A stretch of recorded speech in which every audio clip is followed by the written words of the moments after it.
The I.A.M. movement presents I Am Her Story, featuring Miss Cinquetta Williams in this 3-part episode. This is her journey, this is her story, this is her voice, this is her truth, and in her own words. Let's get right into part 1.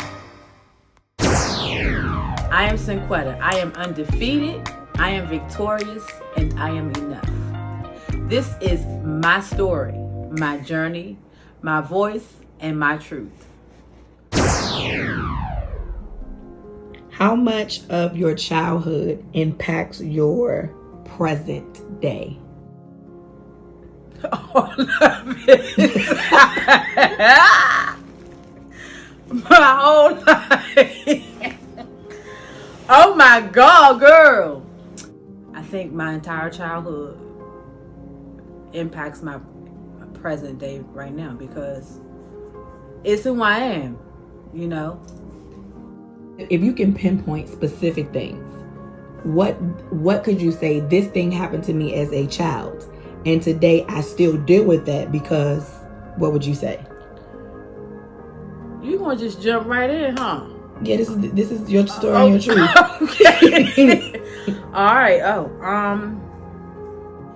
So one thing that in my childhood we had Community of Hope. As a Community of Hope, it has catapulted me into becoming the community activist that I am today. It's always been because I always liked helping people. But because of that, because I had Community of Hope, I see the results of that, wanting to be the change I want to see in my community. Because my mother kept me in church,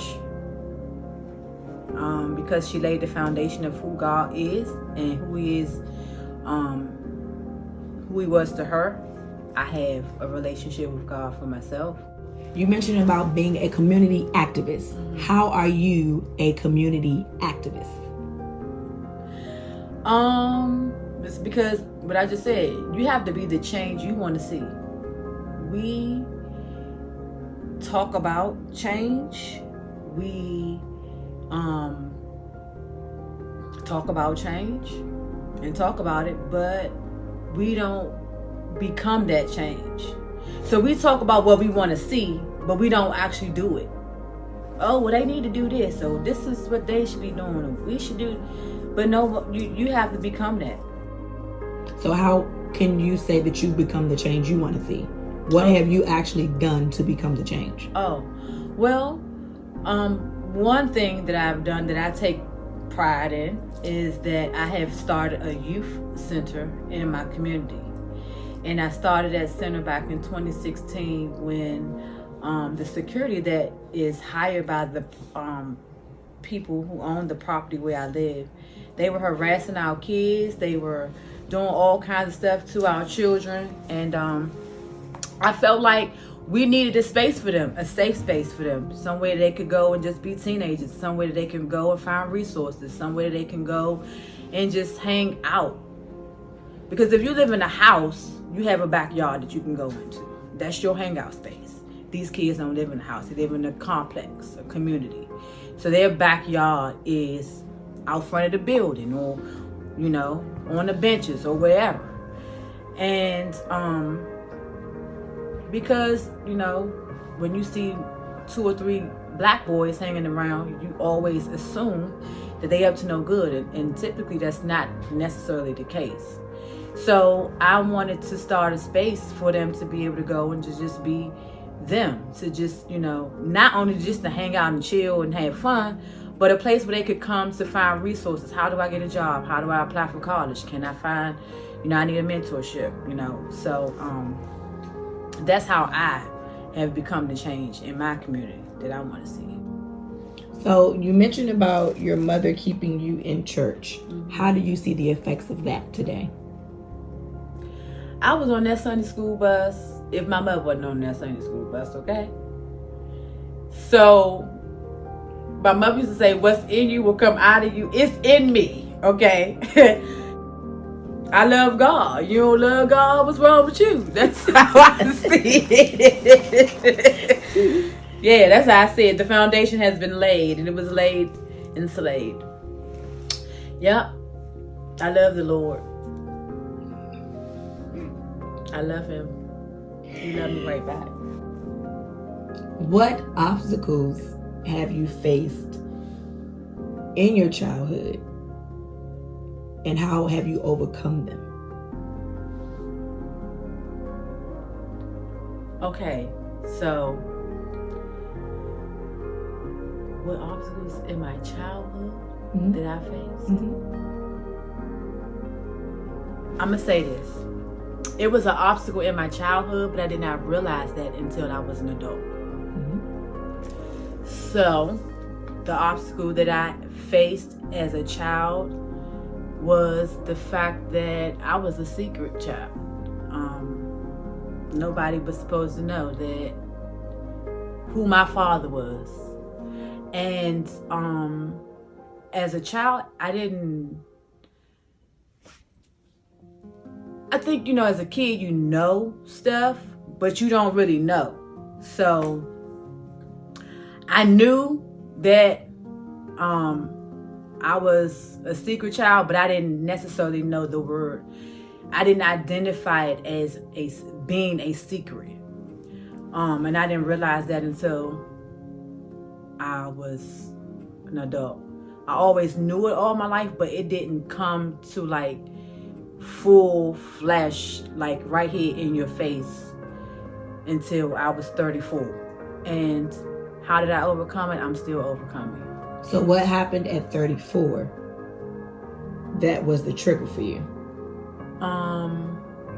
I invited my sisters to my wedding, and they didn't come. But prior to that, they stopped speaking to me right before that, and I still don't know why they stopped speaking to me. And I have somewhat of an idea, and that's what triggered it.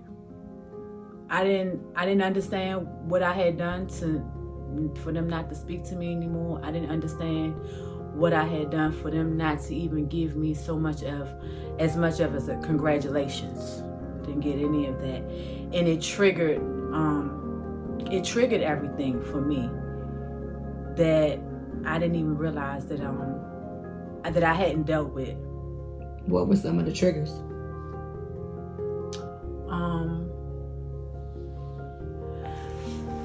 I can't remember right offhand, but I can remember. What I do remember is sitting at the dinner table the last night of my honeymoon with my husband and just having a discussion about it. And I just was thinking, like, here I am on the last night of my honeymoon, and I'm sitting across the table crying about why these people didn't come to my wedding. Like, what is wrong with me? And I couldn't understand why I was in the most joyous time of my life when I should be overjoyed and overwhelmed and so happy. I'm sitting here trying to figure out, where did I go wrong?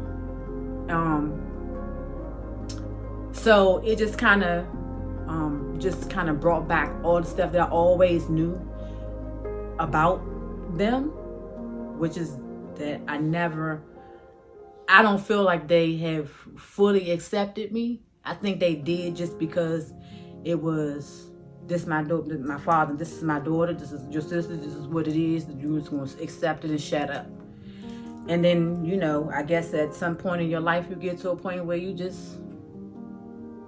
show your true colors. And that's pretty much what happened. So from that experience, do you struggle with abandonment and self-worth? Absolutely. Because if that is the case, what are you working towards to overcome that abandonment and self-worth? Because to not be accepted is one thing, but to not be accepted by your own family, that adds another layer to it. So could you say that those are your emotions, and how are you working towards overcoming those emotions of feeling abandoned and feeling like I'm not worthy enough or I'm not good enough?